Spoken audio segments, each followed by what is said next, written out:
कोई कहता है भारत विश्व की चौथी बड़ी अर्थव्यवस्था बन चुका है। किसी के लिए बाजार गुलजार है, शॉपिंग मॉल्स भरे हुए हैं।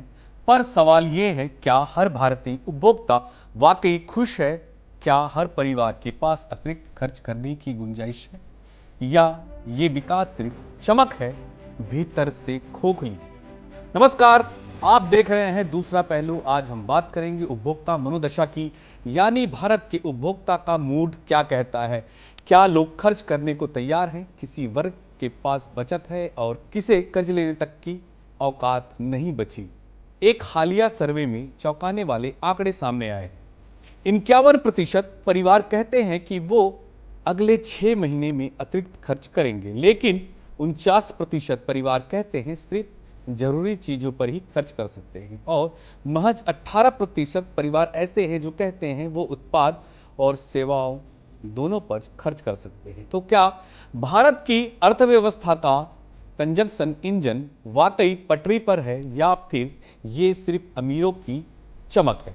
चलिए जानते हैं आंकड़ों की परतें खोलता हुआ दूसरा पहलू। भारत में उपभोक्ता भावना पर आधारित इस रिपोर्ट को नेल्सन आईक्यू ने तैयार किया है।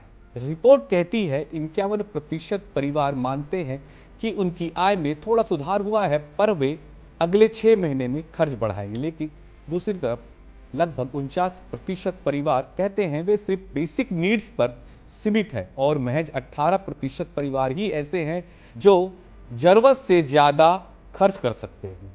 इसका सीधा सा मतलब है भारत के बड़े हिस्से में खर्च नहीं बल्कि सर्वाइवल चल रहा है। ऐसा क्यों हो रहा है? आय की असमानता एक कड़वी सच्चाई। सिर्फ 10% परिवारों के पास देश के 77% संपत्ति है, जबकि निचले 50% तबके के पास सिर्फ 2%। उच्च आय वर्ग में औसतन मासिक खर्च 40,000 से ऊपर है। निम्न आय वर्ग में 6,000 से 8,000 ही अधिकतम खर्च। बचत की स्थिति लगभग 65% परिवारों के पास ना बचत है, ना कर्ज लेने की क्षमता। माइक्रो फाइनेंस और लोन कंपनियों से बार बार लोन लेने वाले परिवारों की संख्या बढ़ रही है।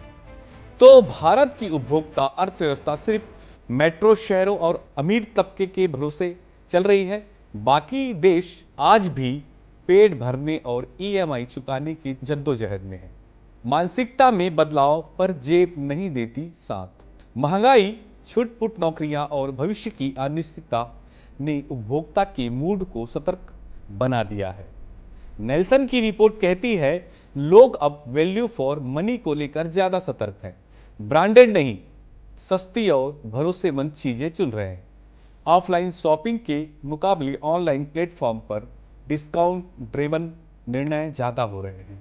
कई परिवारों की स्थिति यह है कि वो बाय नाउ पे लेटर स्कीम्स का सहारा लेते हैं, लेकिन वो खर्च की खुशी बाद में कर्ज की चिंता बन जाती है।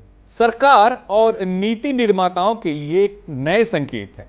अब जरा सोचिए, अगर देश की आधी से ज्यादा आबादी अतिरिक्त खर्च करने की स्थिति में नहीं है, तो फिर economic growth, digital India, make in India और रिटेल सेक्टर बूम सबका क्या मतलब? क्या सिर्फ जीडीपी बढ़ने से विकास होता है?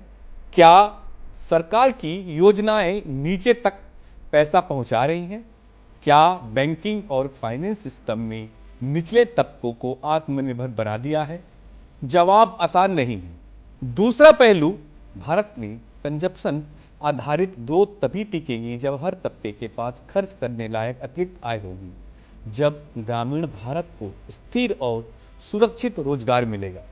जब महंगाई सिर्फ आंकड़ों में काबू नहीं बल्कि हकीकत में कम लगेगी, और जब हर उपभोक्ता, शहर हो या गांव, कह सके अब मेरे पास खर्चने के पैसे भी हैं और भरोसा है।